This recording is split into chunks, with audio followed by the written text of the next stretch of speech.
નમસ્કાર વિદ્યાર્થી મિત્રો, ઓનલાઈન શિક્ષણની અંદર આપ સૌ વિદ્યાર્થી મિત્રોનું સ્વાગત છે. મિત્રો, આજે આપણે ધોરણ 11 વિષય સંસ્કૃતની અંદર અલંકાર પરિચય શરૂ કરવા તરફ જઈ રહ્યા છીએ. મિત્રો, 10મા ધોરણની અંદર પણ આપણે અલંકાર, સમાસ, છંદ શીખી ગયા છીએ. તો એ જ છે, પરંતુ અહીંયા આપણે 11મા ધોરણની અંદર સંસ્કૃતની અંદર અલંકારનો અભ્યાસ કરવાનો છે. મિત્રો, ગુજરાતી અને સંસ્કૃતમાં ફેર એટલો છે કે માત્ર ઉદાહરણ અને વ્યાખ્યા છે એ જ સંસ્કૃતમાં લખવાની છે, બાકી કાંઈ સંસ્કૃતમાં લખવાનું નથી. બાકી ગુજરાતીની અંદર જે પ્રમાણે હતા એ જ પ્રમાણે વ્યાખ્યા અને ઉદાહરણ છે, એટલે મૂંઝાવાની કોઈ જરૂર નથી. તો મિત્રો, જોઈએ આપણે અલંકાર પરિચય. અલંકાર પરિચય પાઠ્યક્રમમાં નિર્ધારિત અલંકાર 4 છે. એટલે આપણા પાઠ્યપુસ્તકની અંદર 4 અલંકારો છે: ઉપમા, ઉત્પ્રેક્ષા, રૂપક અને અતિશયોક્તિ. આપણે અભ્યાસક્રમની અંદર ઉપમા, ઉત્પ્રેક્ષા, રૂપક અને અતિશયોક્તિ અલંકાર ભણવાના છે. અલંકાર શબ્દનો સામાન્ય અર્થ આભૂષણ કે ઘરેણું એવો થાય છે. આ એક એવું તત્વ છે કે જેના સંયોગ કે ઉપસ્થિતિ જે તે વસ્તુની શોભા વધી જતી હોય છે. જેમ કે માનવનું શરીર. માનવના શરીરમાં સૌંદર્ય તો છે જ, છતાં જો તે શરીર ઉપર કંકણ એટલે કે હાથે પહેરવાનું કડું તથા કુંડળ, કાનમાં પહેરવાની બુટ્ટી વગેરેને ધારણ કરવામાં આવે તો આ ઘરેણાઓથી શરીરના સૌંદર્યમાં વધારો થતો હોય છે. આવી જ રીતે કાવ્યને પણ શરીર હોય છે. શબ્દ અને અર્થ એ બંનેને કાવ્યનું શરીર કહ્યા છે. કાવ્યના આ શરીરમાં સૌંદર્ય વધારા માટેની તત્વની કાવ્યશાસ્ત્રીઓએ વિચારણા કરી છે અને આવા તત્વને અલંકાર એવું નામ આપ્યું છે. તો મિત્રો, અહીંયા અલંકાર એટલે શું એ સમજાવવામાં આવ્યું છે. તો અલંકારનો સામાન્ય અર્થ આભૂષણ એવો થાય છે. અલંકારનો સામાન્ય અર્થ શું? આભૂષણ એવો થાય છે.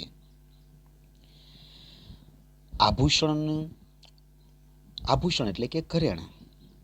જેવી રીતે ઘરેણાં શરીરની શોભા વધારે, તો એવી જ રીતે આ અલંકાર કાવ્યની અંદર કાવ્યની શોભામાં વધારો કરે છે. મિત્રો, આપણે અલંકારની સરળ વ્યાખ્યા જોઈ લઈએ કે જેવી અલંકાર એટલે કે ઘરેણાં, અને ઘરેણાંનો શું અર્થ, એનો હેતુ શું? કે શરીરની શોભા વધારવી. તો જેવી રીતે ઘરેણાં શરીરની શોભા વધારે, તો એવી જ રીતે કાવ્યની અંદર કે પાઠની અંદર અલંકાર એ કાવ્યની અથવા વાક્યની શોભામાં વધારો કરે છે. તો એને મિત્રો સામાન્ય અર્થમાં અલંકાર કહેવાય છે. માનવના શરીરની જેમ શબ્દાર્થ રૂપે કાવ્ય શરીરમાં પણ જો કે થોડું ઘણું સૌંદર્ય તો હોય જ છે, છતાં પણ જો શબ્દાર્થરૂપ શરીર ઉપમા વગેરે અલંકારોને ધારણ કરે તો કાવ્યના સૌંદર્યમાં વધારો થાય છે. જુઓ, કાવ્યસ્ય શબ્દાર્થો શરીરમ અલંકારાઃ કટક કુંડલાદિવત. આચાર્ય વિશ્વનાથ કૃત સાહિત્ય દર્પણ પ્રથમ પરિચ્છેદ. તો મિત્રો, અહીંયા માનવના શરીરની જેમ શબ્દાર્થરૂપી શરીરમાં પણ જો થોડું ઘણું સૌંદર્ય હોય તો છે જ, છતાં પણ જો શબ્દાર્થરૂપી શરીર ઉપમા વગેરે અલંકારોને ધારણ કરે તો અલંકારને કારણે કાવ્યના સૌંદર્યમાં વધારો થાય.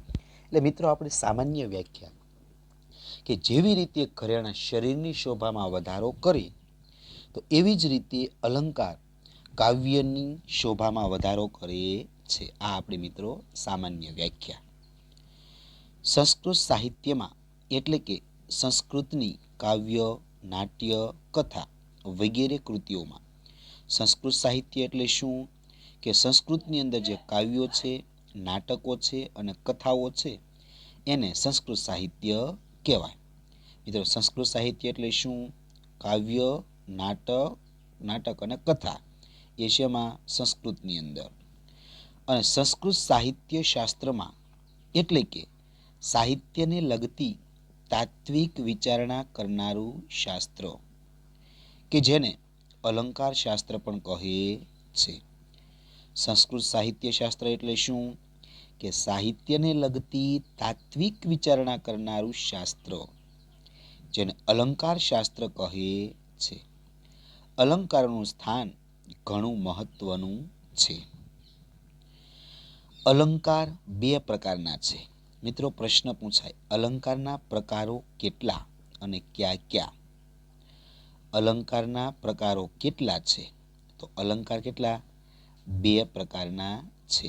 પહેલો પ્રકાર શબ્દાલંકાર અને બીજો છે અર્થાલંકાર. આ બંને પ્રકારના અલંકારોનો અહીં પ્રાથમિક પરિચય કરીશું.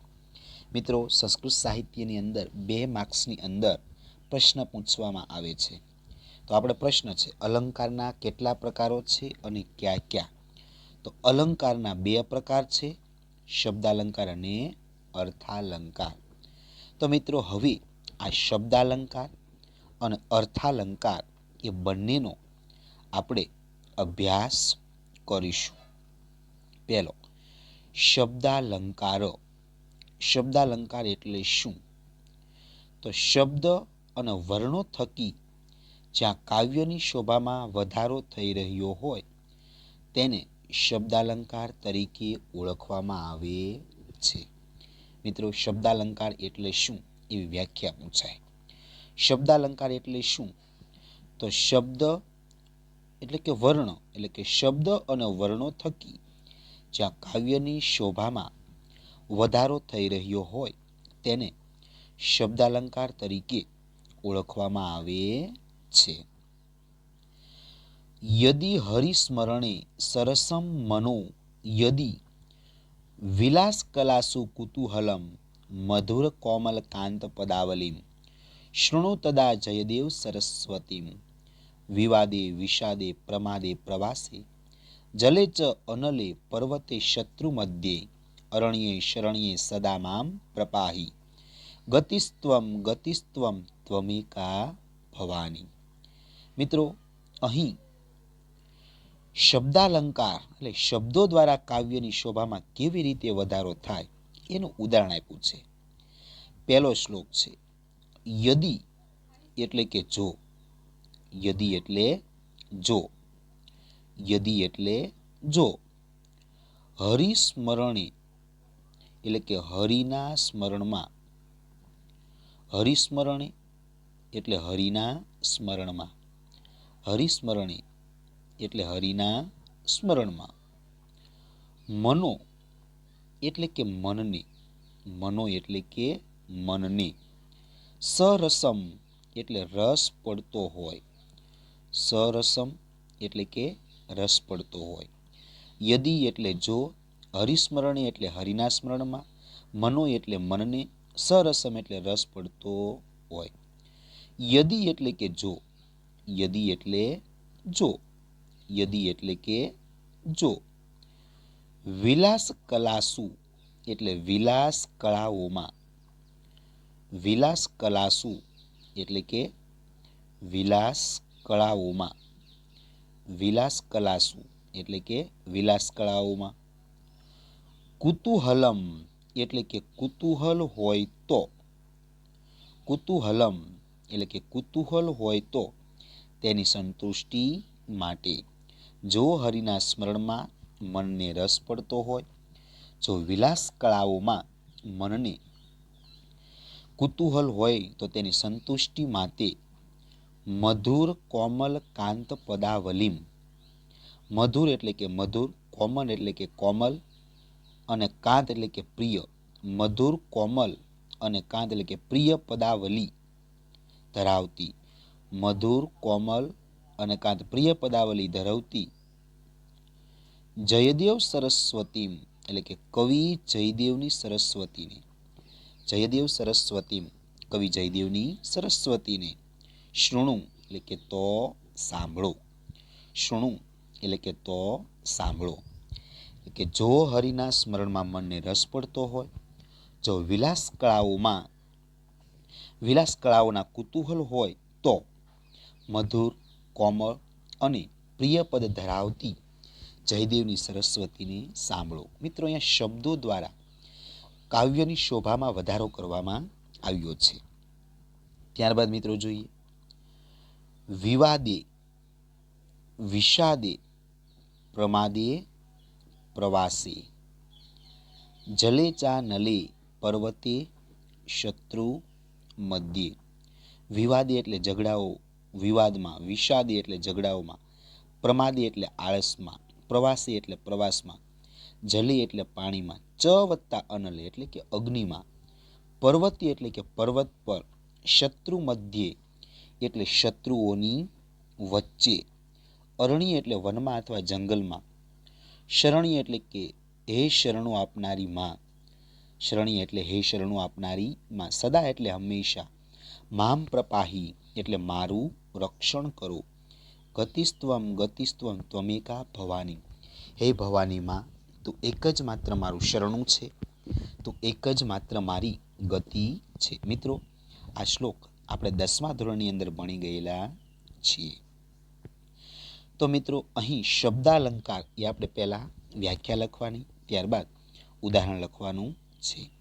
ત્યારબાદ આગળ સમજૂતી જોઈએ. આ ઉપરયુક્ત પદ્ય એટલે કે કવિતામાં વપરાયેલા સરસમ, વિલાસ, કોમલકાંત વગેરે જેવા પદો શબ્દોમાં અનુક્રમે સ, લ અને ક વગેરે વર્ણોના એકાધિવાર પ્રયોગ થયો છે. પરિણામે પ્રસ્તુત પદ્યના કવિતાના સૌંદર્યમાં વૃદ્ધિ થયેલી છે.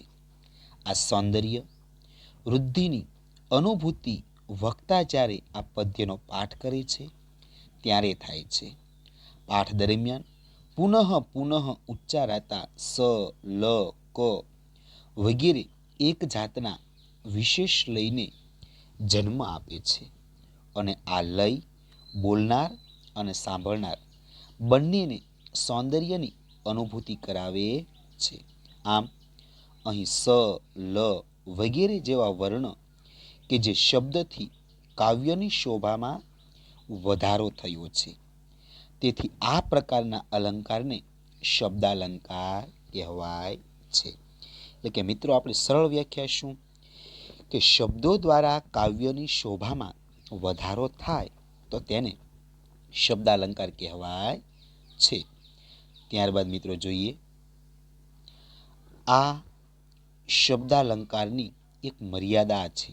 એ છે કે જે વર્ણો કે શબ્દને કારણે કાવ્યના શબ્દ શરીરમાં શોભા વધતી હોય, અર્થાત અલંકારત્વ દેખાતું હોય, તે વર્ણ કે શબ્દને દૂર કરવામાં આવે તો ત્યાં શોભા પણ જતી રહે છે. એટલે આપણે શબ્દો દૂર કરીએ તો શબ્દાલંકાર દૂર થાય છે, એટલે શબ્દાલંકાર રહેતો નથી, અર્થાત અલંકારત્વ પણ જતું રહે છે. એટલે શબ્દો દ્વારા કાવ્યની શોભા વધતી હોય એટલે આપણે જે શબ્દો છે એ દૂર કરીએ તો અલંકાર પણ નાશ પામે છે. જેમ કે ઉપરની પદ્યમાં મધુર કોમલ કાંત પદાવલી એ રીતની શબ્દ રચના કરવામાં આવી છે. ઉપર જોયું તેમ અહીં કોમલ અને કાંત એ બે શબ્દોમાં ક વર્ણ છે અને એને કારણે અહીં અલંકારત્વ રહેલું છે. હવે જો અહીં કોમલ શબ્દને બદલે એના જ અર્થવાળા પેશલ શબ્દ મૂકીએ તો ક વર્ણને લીધે પદ્યમાં રહેલું અલંકારત્વ જતું રહે છે.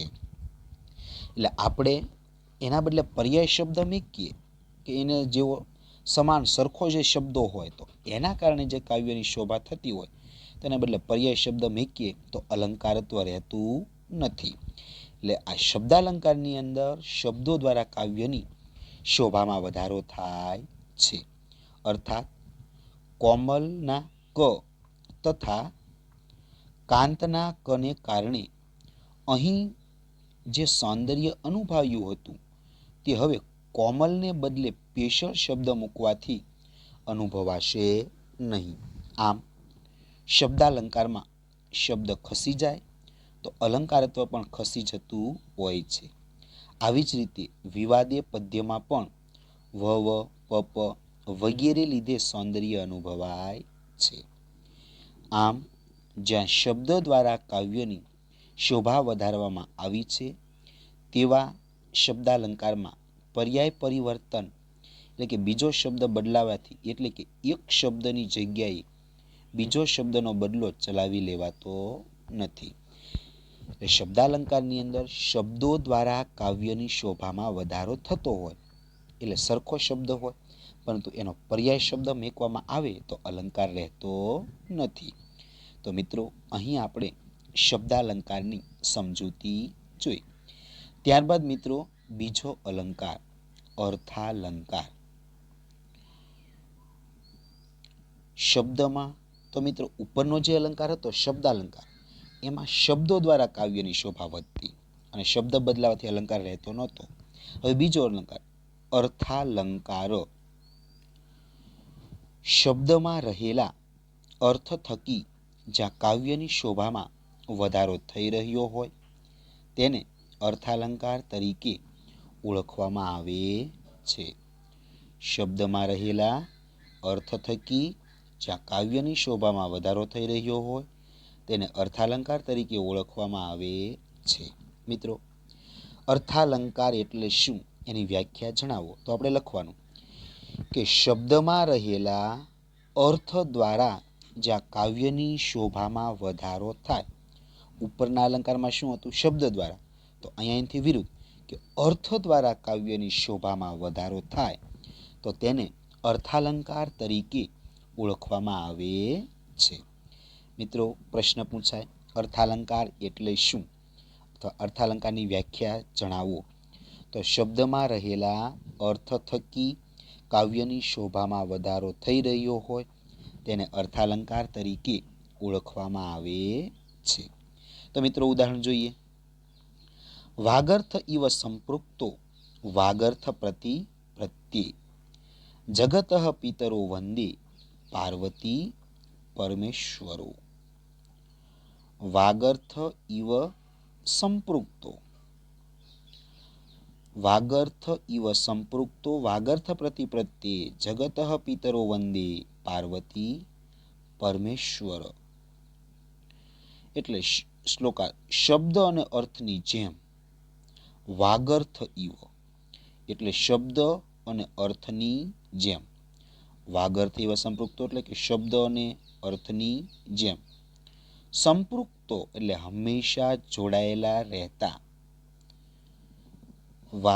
સંપૃક્તો એટલે કે હંમેશા જોડાયેલા રહેતા. સંપૃક્તો એટલે હંમેશા જોડાયેલા રહેતા. જગત પિતરો એટલે સંસારના માતા પિતા. જગત પિતરો એટલે સંસારના માતા પિતા. પાર્વતી પરમેશ્વરો એટલે ઉમા અને મહેશ્વરનું. પાર્વતી પરમેશ્વરો એટલે પાર્વતી અને શંકર એટલે કે ઉમા અને મહેશ્વર. ઉમા એ પાર્વતીનું નામ છે અને મહેશ્વર એ શંકર ભગવાનનું નામ. એટલે ઉમા અને મહેશ્વરને હું વાગર્થ ઇવ પ્રતિ પ્રત્યે એટલે કે વાક એટલે કે શબ્દ અને અર્થનું બરાબર જ્ઞાન પામવાને માટે વંદન કરું છું. વાગર્થ ઇવ પ્રતિ પ્રત્યે એટલે કે હું વાક શબ્દ અને અર્થનું બરાબર જ્ઞાન પામવાને માટે વંદન કરું છું. ફરીવાર મિત્રો જોઈએ. વાગર્થ ઇવ સંપૃક્તો એટલે શબ્દ અને અર્થની જેમ હંમેશા જોડાઈને રહેતા. જગતઃ પિતરો એટલે સંસારના માતા પિતા. પાર્વતી પરમેશ્વરો એટલે ઉમા અને મહેશ્વરનું હું. વાગર્થૈવ પ્રતિપ્રત્યે એટલે શબ્દ અને અર્થનું બરાબર જ્ઞાન પામવાને માટે વંદે એટલે વંદન કરું છું.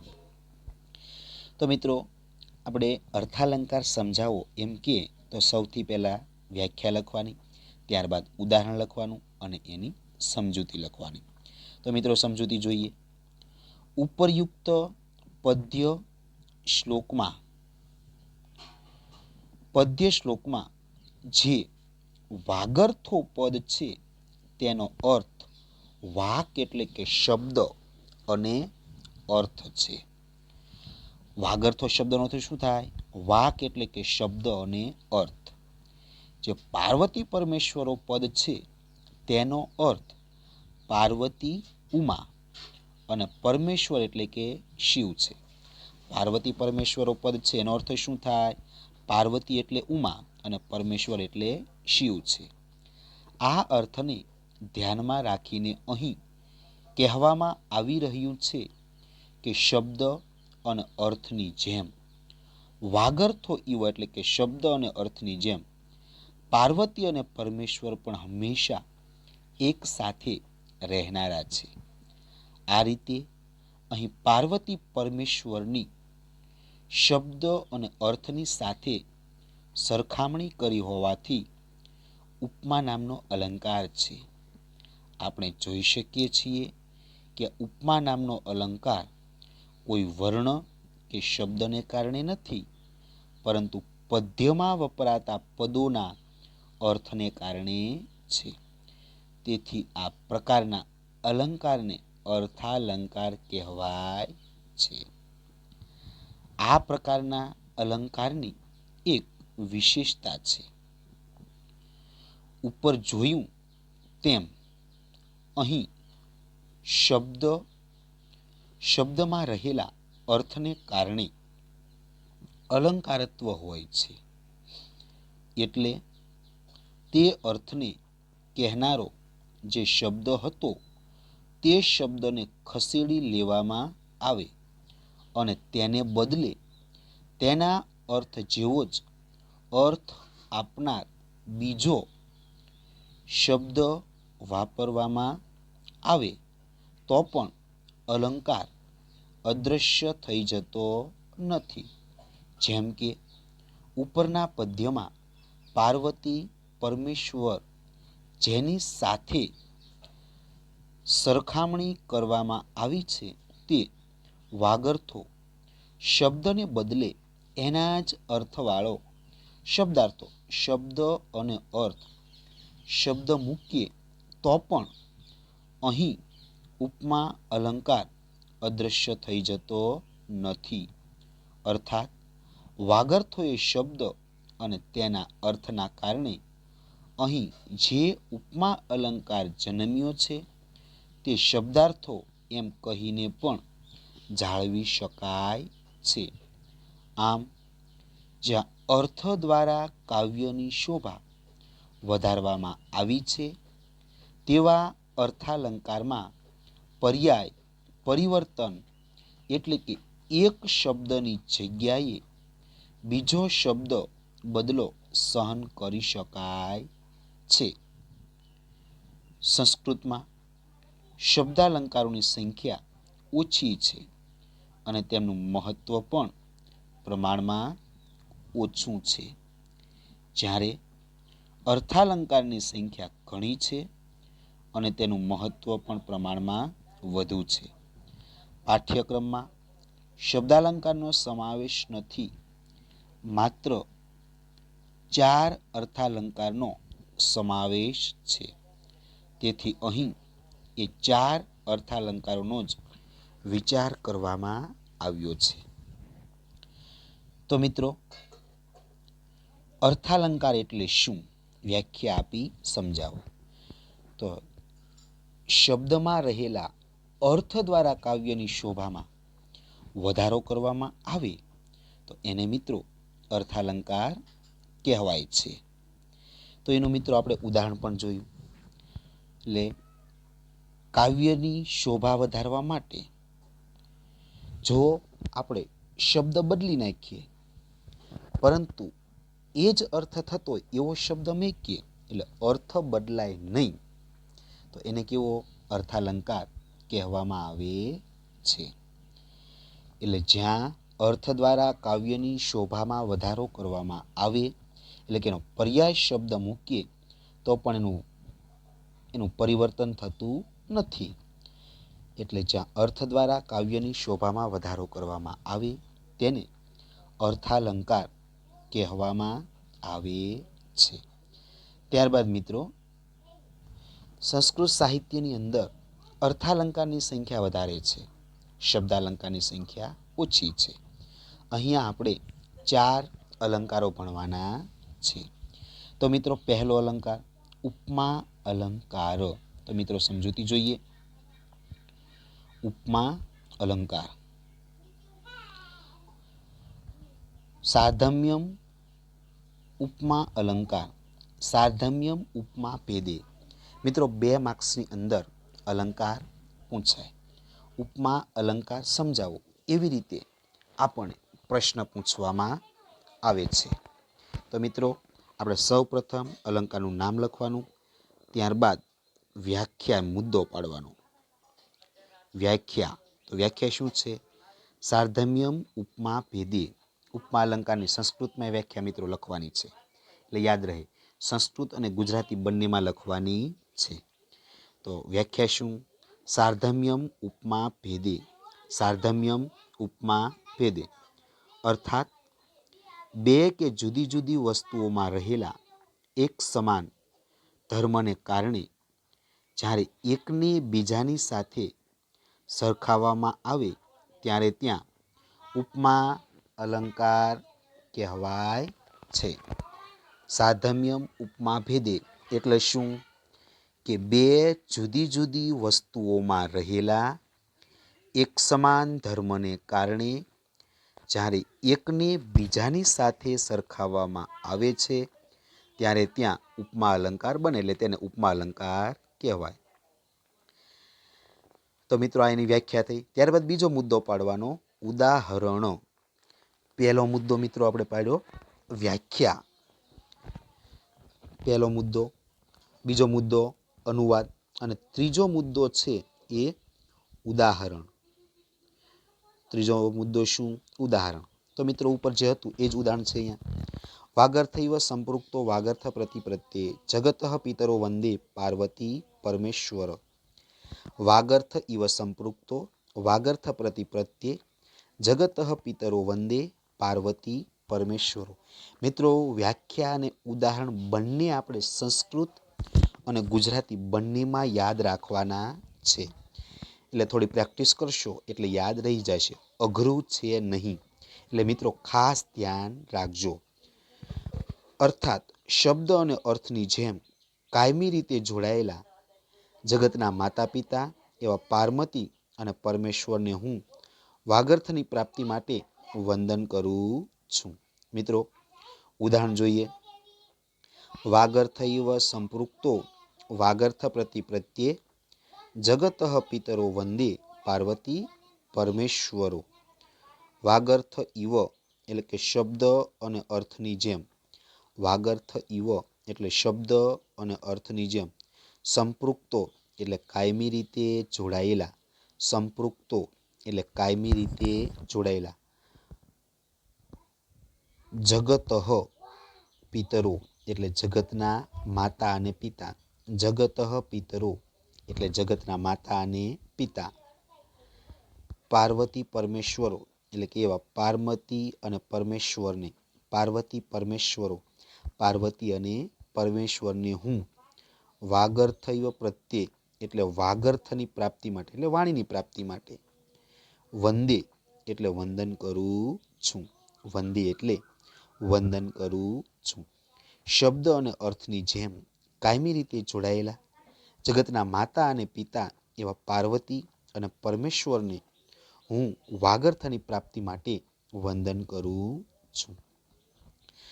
અહીં વાગર્થ શબ્દ શબ્દ અને અર્થ, અને પાર્વતી પરમેશ્વર એટલે કે પાર્વતી અને પરમેશ્વર એ બે જુદી જુદી વસ્તુઓમાં રહેલા સંપૃક્ત એટલે કે મળીને રહેવું નામના એક સમાન ધર્મને કારણે પાર્વતી અને પરમેશ્વરની વાગર્થની સાથે સરખામણી કરવામાં આવી છે. માટે અહીં ઉપમા અલંકાર છે. અહીં વાગર્થ એટલે કે શબ્દ અને અર્થ, પાર્વતી પરમેશ્વર એટલે કે પાર્વતી અને પરમેશ્વર એ બે જુદી જુદી વસ્તુઓમાં રહેલા સંપૃક્ત એટલે કે મળીને રહેવું નામના એક સમાન ધર્મને કારણે પાર્વતી અને પરમેશ્વરની વાગર્થની સાથે સરખામણી કરવામાં આવી છે. માટે અહીં ઉપમા અલંકાર છે. વિશેષ એટલે કે વધારાનું. ઉપમાના 4 અંગ છે. મિત્રો આ પણ પ્રશ્ન પૂછાય, ઉપમેય ઉપમાને શું? તો મિત્રો જોઈએ, ઉપમાના 4 અંગ છે. ઉપમાના કેટલા? 4 અંગ છે. ઉપમા અલંકારના કેટલા અંગ? તો કે 4. પહેલું ઉપમેય. તો ઉપમેય એટલે શું? કે એટલે જેની સરખામણી કરવામાં આવી હોય તે. મિત્રો 1 માર્ક્સની અંદર પ્રશ્ન પૂછાય, ઉપમેય એટલે શું? તો ઉપમેય એટલે કે જેની સરખામણી કરવામાં આવી હોય તે. ઉપમેય એટલે જેની સરખામણી કરવામાં આવી હોય તે. બીજું ઉપમાન એટલે કે જેની સાથે ઉપમેયની સરખામણી કરાય છે તે. ઉપમાન એટલે શું? ઉપમાન એટલે કે જેની સાથે ઉપમેયની સરખામણી કરાય છે તે. ઉપમાવાચક શબ્દ એટલે કે સરખામણીનો અર્થ આપતો શબ્દ. ઉપમાવાચક શબ્દ એટલે કે સરખામણીનો અર્થ આપતો શબ્દ. જેમ કે અલંકારની અંદર ઈવ, સમ આ બધા સરખા છે, બીજા શબ્દો સાથે સરખામણી કરે એવા શબ્દો છે. જેમ કે ઈવ, સમ, સદૃશમ, તુલ્ય વગેરે. આ બધા શબ્દોનો અર્થ ની જેવો છે. અને ચોથું સાધારણ ધર્મ એટલે શું? સાધારણ ધર્મ એટલે કે ઉપમાન તથા ઉપમેય બંનેમાં રહેલો એક સમાન ધર્મ કે એક સમાન ગુણ. સાધારણ ધર્મ એટલે શું? એટલે કે ઉપમાન તથા ઉપમેય બંનેમાં રહેલો એક સમાન ધર્મ કે એક સમાન ગુણ. ઉપરના ઉદાહરણમાં ઉપમેય પાર્વતી અને પરમેશ્વર છે અને ઉપમાન વાગર્થ છે. ઉપમાવાચક શબ્દ ઈવ છે, જ્યારે ઉપમાન ઉપમેયનો સાધારણ ધર્મ સંપૃક્ત એટલે કે હંમેશા સાથે મળીને રહેવું. તો મિત્રો આપણે 2 માર્ક્સની અંદર પ્રશ્ન પૂછાય કે ઉપમા અલંકાર સમજાવો. તો મિત્રો સૌથી પહેલાં આપણે વ્યાખ્યા અલંકારનું નામ લખવાનું છે, પહેલો મુદ્દો. બીજો મુદ્દો વ્યાખ્યાની અંદર સંસ્કૃતમાં વ્યાખ્યા અને ગુજરાતીની અંદર વ્યાખ્યા લખવાની. ત્રીજો મુદ્દો ઉદાહરણનો મુદ્દો છે. અને ચોથો મુદ્દો સમજૂતી. તો મિત્રો આમ 4 મુદ્દા આપણે પાડવાના છે. સમજૂતીની અંદર આ અલંકારની સમજૂતી લખવાની છે. તો મિત્રો અહીં આ ઉપમા અલંકાર છે એની આપણે સમજૂતી પ્રાપ્ત કરી. તો મિત્રો 2 માર્ક્સની અંદર આપણે એટલું ખાસ યાદ રાખવાનું છે. ઉપમા અલંકાર જોયો. ત્યારબાદ મિત્રો બીજો છે ઉત્પ્રેક્ષા અલંકાર. બીજો અલંકાર છે ઉત્પ્રેક્ષા અલંકાર. સંભાવનામ અથ ઉત્પ્રેક્ષા પ્રકૃતસ્ય સમેન યત. સંભાવનામ અથોત્પ્રેક્ષા પ્રકૃતસ્ય સમેન યત. મિત્રો સંસ્કૃતની અંદર વ્યાખ્યા યાદ રાખવા માટે સરળ 2-3 વાર આપણે રિપીટ કરવાનું. સંભાવનમ થોત્પ્રેક્ષા પ્રકૃતસ્ય સમેન યત. સંભાવનમ થોત્પ્રેક્ષા પ્રકૃતસ્ય સમેન યત. સંભાવનમ થોત્પ્રેક્ષા પ્રકૃતસ્ય સમેન યત. અનુવાદ એટલે કે પ્રકૃત એટલે કે પ્રસ્તુત વર્ણનીય વસ્તુ અર્થાત ઉપમેયની તેની સમાન વસ્તુ એટલે કે ઉપમાન સાથે જ્યારે સંભાવના કરવામાં આવે ત્યાં ઉત્પ્રેક્ષા અલંકાર બને છે. ઉત્પ્રેક્ષા અલંકારની મિત્રો ગુજરાતી વ્યાખ્યા આપણે સરળ એટલે કે ઉપમેયની તેની સમાન ઉપમાન સાથે જ્યારે સંભાવના કરવામાં આવે ત્યારે તેને ઉત્પ્રેક્ષા અલંકાર કહેવાય. ઉપમેયની ઉપમાન સાથે જ્યારે સંભાવના કરવામાં આવે ત્યારે ત્યાં ઉત્પ્રેક્ષા અલંકાર બને. મિત્રો, આપણે સરળ વ્યાખ્યા મેં અંડરલાઈન કરી એટલા શબ્દો તમારે યાદ રાખવાના. ઉપમેય એટલે શું? કે પ્રસ્તુત વર્ણની વસ્તુ. ઉપમેય એટલે શું? ઉપમેય એટલે કે પ્રસ્તુત વર્ણની વસ્તુ. અને ઉપમાન એટલે શું? કે તેની સમાન વસ્તુ. તો મિત્રો, આપણે યાદ રાખવા માટે જ્યારે ઉપમેયની ઉપમાન સાથે જ્યારે સંભાવના કરવામાં આવે છે ત્યારે ત્યાં ઉત્પ્રેક્ષા અલંકાર બને છે. તો મિત્રો, આપણા 3 મુદ્દા થઈ ગયા. સમજૂતી.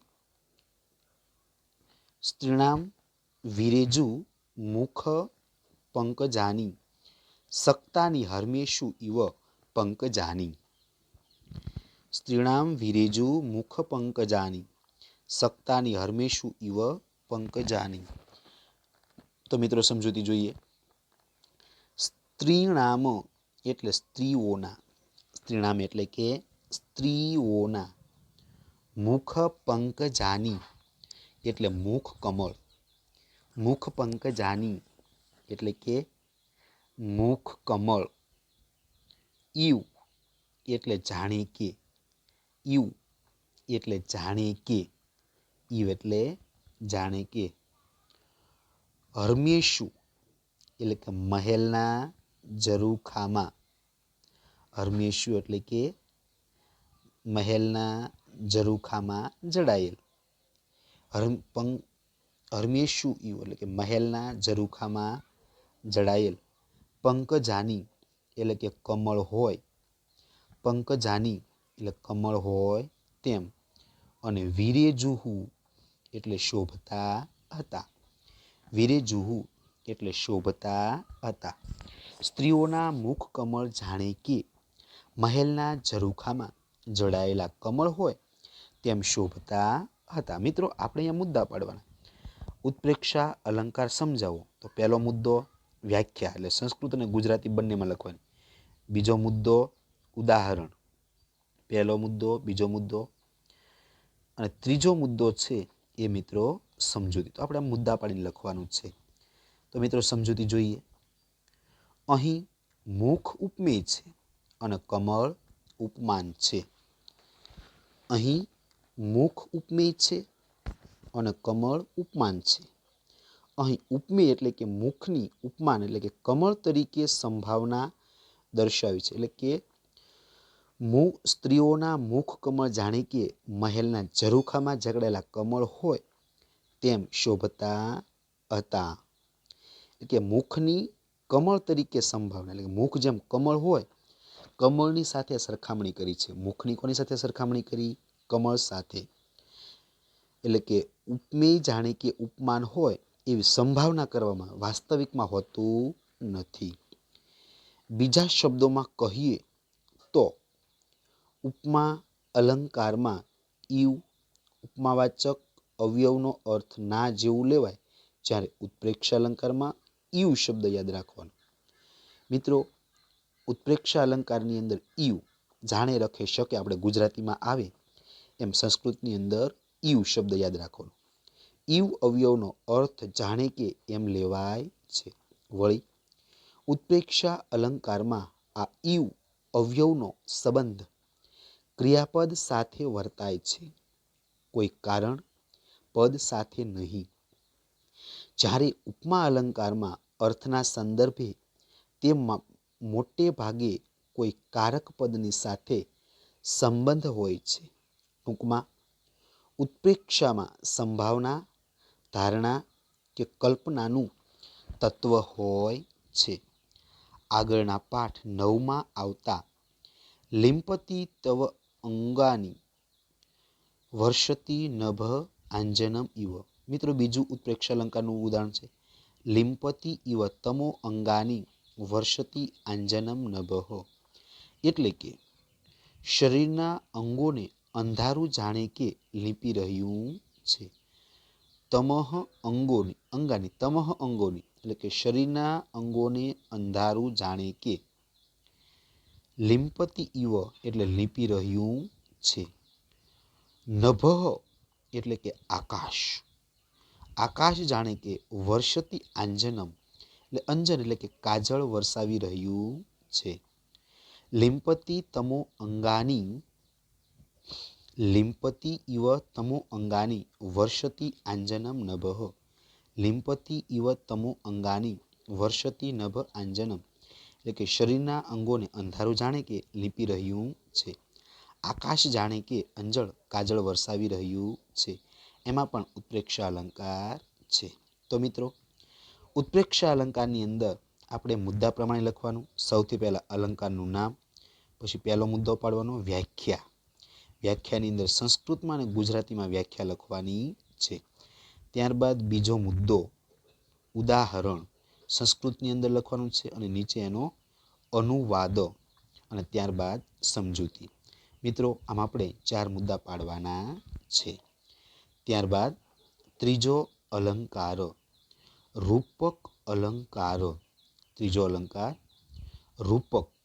રૂપક અલંકાર. મિત્રો, વ્યાખ્યા જોઈએ. સૌ પ્રથમ પહેલો મુદ્દો વ્યાખ્યા. તદ રૂપકમ અભેદો યહ ઉપમાનો ઉપમેયોઃ. તદ રૂપકમ અભેદો યહ ઉપમાન ઉપમેયોઃ. તદ રૂપકમ અભેદો યહ ઉપમાન ઉપમેયોઃ. મિત્રો, 2-3 વાર રિવિઝન કરશો એટલે ફાવી જશે, યાદ રાખવાનું. અનુવાદ જોઈએ. અર્થાત એકબીજાની અત્યંત સમાનતાને કારણે ઉપમેય અને ઉપમાન વચ્ચે અભેદ એટલે કે બંને એક જ છે એવું દર્શાવવાનો જ્યાં ઉપક્રમ હોય ત્યાં રૂપક અલંકાર હોય છે. મિત્રો, વ્યાખ્યા શું કે એકબીજાની અત્યંત સમાનતાને કારણે એટલે કે ઉપમેય અને ઉપમાન વચ્ચે અભેદ એટલે કે બંને એક જ છે એવું દર્શાવવાનો જ્યાં ઉપક્રમ હોય ત્યાં રૂપક અલંકાર થાય છે. મિત્રો, શોર્ટકટમાં વ્યાખ્યા કરાવી નાખો કે ઉપમેય અને ઉપમાન વચ્ચે અભેદ એટલે કે બંને કેવા એક જ છે એવું દર્શાવવાનું આવતું હોય તેને રૂપક અલંકાર કહેવાય. ઉપમેય અને ઉપમાન બંને એક જ છે એવું જ્યાં દર્શાવવામાં આવે તેને રૂપક અલંકાર કહેવાય. ઉપમેય અને ઉપમાન બંને એક જ છે એવું દર્શાવવામાં આવે તેને રૂપક અલંકાર કહેવાય. ત્યારબાદ મિત્રો, ઉદાહરણ જોઈએ. હવે સોત્તીર્ણા ખલુ પાંડવૈઃ રણનદી કેવર્તકઃ કેશવઃ. મિત્રો, સંસ્કૃતમાં ઉદાહરણ પણ યાદ રાખવાનું છે. સોત્તીર્ણા ખલુ પાંડવૈઃ કેવર્તકઃ કેશવઃ. સોત્તીર્ણા ખલુ પાંડવૈઃ રણનદી કેવર્તકઃ કેશવઃ. સો ઉત્તીર્ણા ખલુ પાંડવૈઃ રણનદી કેવર્તકઃ કેશવ. એટલે કે પાંડવો તે યુદ્ધરૂપી નદી તરી ગયા કેમ કે કેશવ કૃષ્ણ તેમના સુકાની હતા. તો મિત્રો, જોઈએ એક શબ્દ પાંડવૈઃ એટલે કે પાંડવો. પાંડવૈઃ એટલે કે પાંડવો.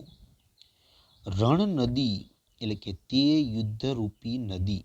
રણ નદી એટલે તે યુદ્ધરૂપી નદી. સોત્તીર્ણા એટલે કે તરી ગયા. સોત્તીર્ણા એટલે કે તરી ગયા.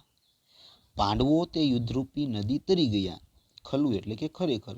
કેમ કે કેશવ એટલે કે કેશવ અથવા કૃષ્ણ.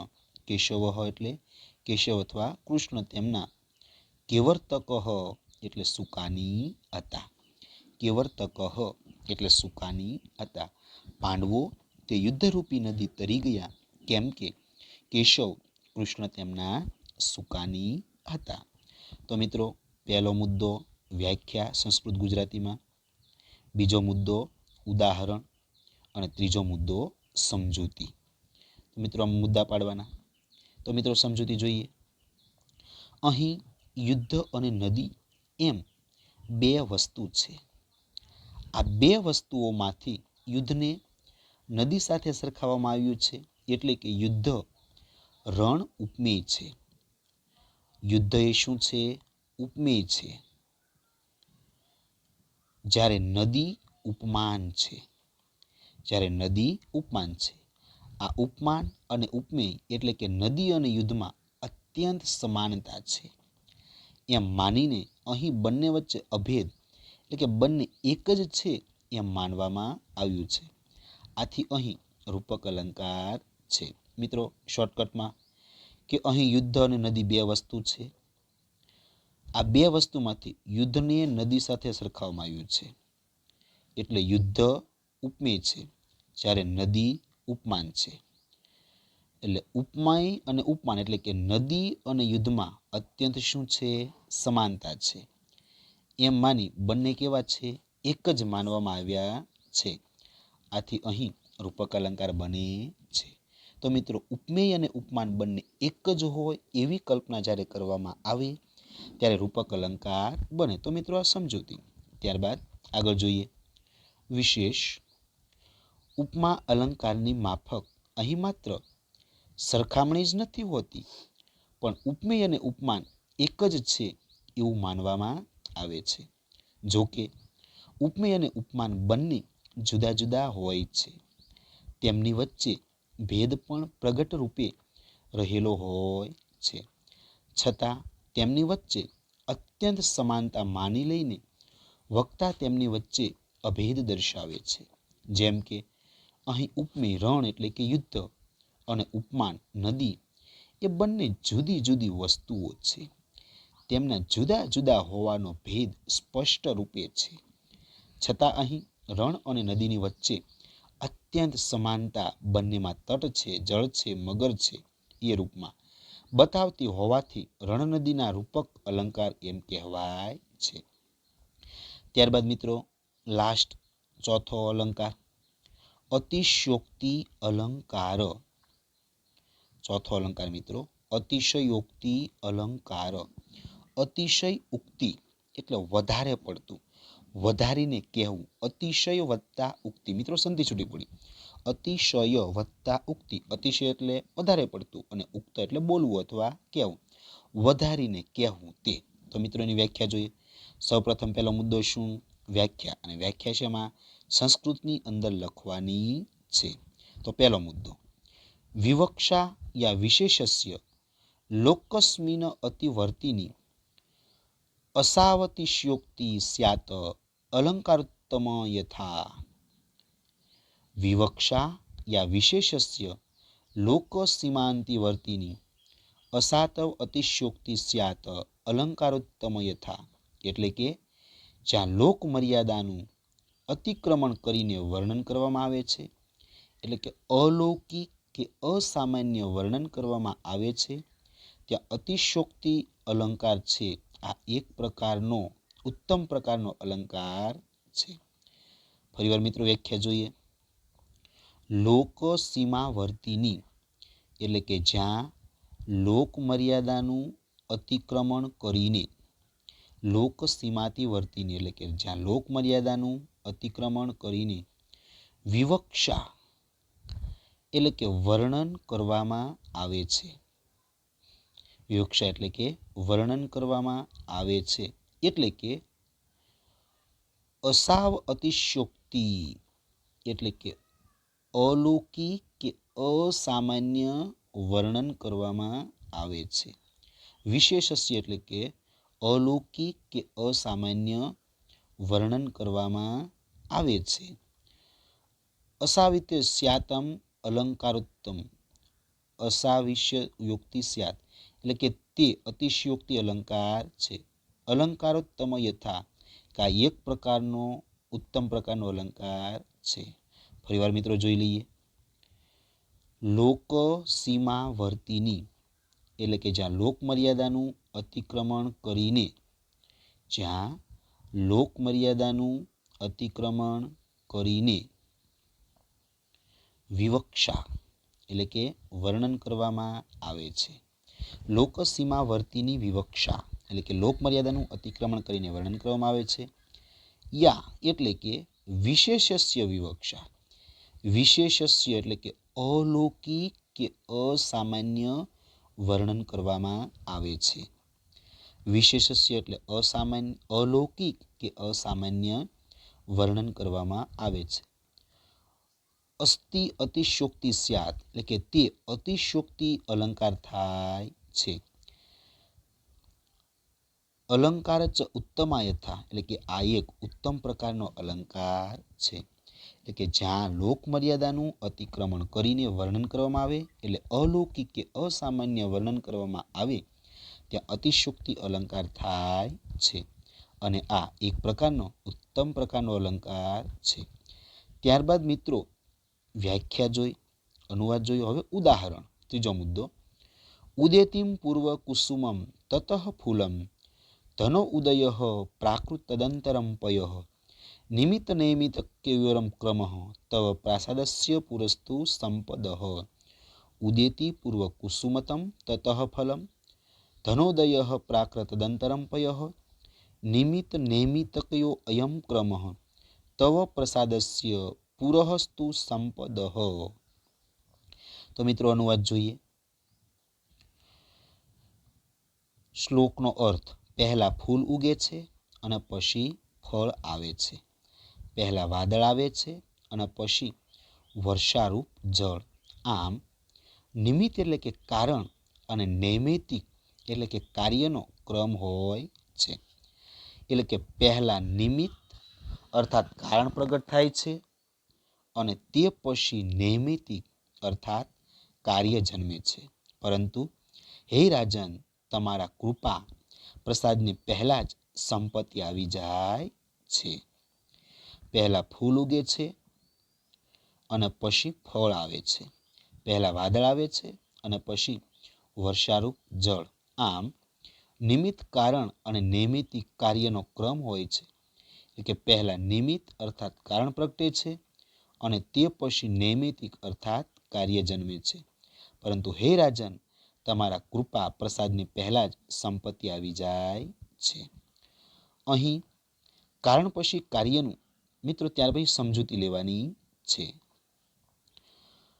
સમજૂતીની અંદર અહીં કારણ પછી કાર્યનું અસ્તિત્વ પ્રગટે છે એવી લોકમર્યાદાને સૂચવવા માટે શ્લોકના પહેલા બે ચરણમાં ફૂલ એ નિમિત્ત કારણ પછી ફળ નૈમિતિક કાર્ય આવવાની તથા વાદળ ચઢી આવ્યા પછી વર્ષાનું જળ આવવાની વાત કહી છે. પરંતુ એ પછી ચોથા ચરણમાં પ્રભુની રાજાની કૃપા પહેલા જ સંપત્તિ આવી જાય છે એવી વાત કહી છે. ચોથા ચરણમાં કહેલી આ વાતમાં લોકમર્યાદાનું અતિક્રમણ થયું છે, કેમ કે આ વાતમાં સંપત્તિરૂપ કાર્ય પહેલા છે અને તે પછી કૃપારૂપ કારણને કહેવામાં આવ્યું છે. આમ અહીં એક સામાન્ય વાત કરવામાં આવી છે, માટે અહીં અતિશયોક્તિ અલંકાર છે.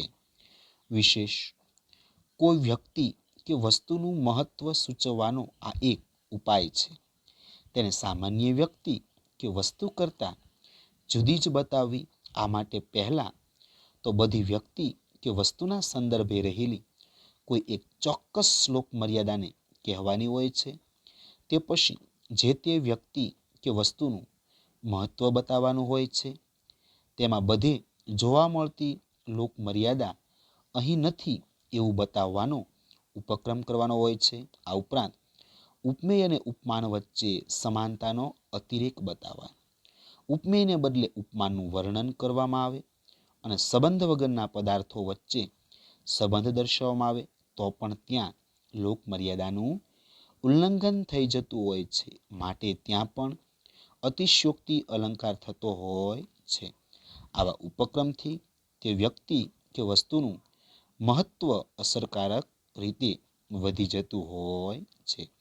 તો મિત્રો, અતિશયોક્તિ અલંકાર એટલે શું? સામાન્ય રીતે કોઈ પંક્તિની અંદર કોઈ વ્યક્તિ કે વસ્તુનું વધારેને વાત કરવામાં આવે કે ભાઈ સામાન્ય વસ્તુ હોય તો એનું અતિશયોક્તિ એટલે કે વધારીને વર્ણન કરવામાં આવે તો એને અતિશયોક્તિ અલંકાર કહેવાય છે. તો મિત્રો, અહીં આપણે આ જે અલંકાર છે, અલંકાર પરિચય, એ 11મા ધોરણની અંદર જે અલંકાર 4 ઉપમા, ઉત્પ્રેક્ષા અને રૂપક, આ ચારે ચાર અલંકાર છે એનો આપણે અભ્યાસ કર્યો છે. તો મિત્રો, અહીં અલંકાર પરિચય આપણે પૂર્ણ કરીએ છીએ. મિત્રો, હોમવર્કની અંદર આ અલંકાર તમારે એક વાર લખવાના છે.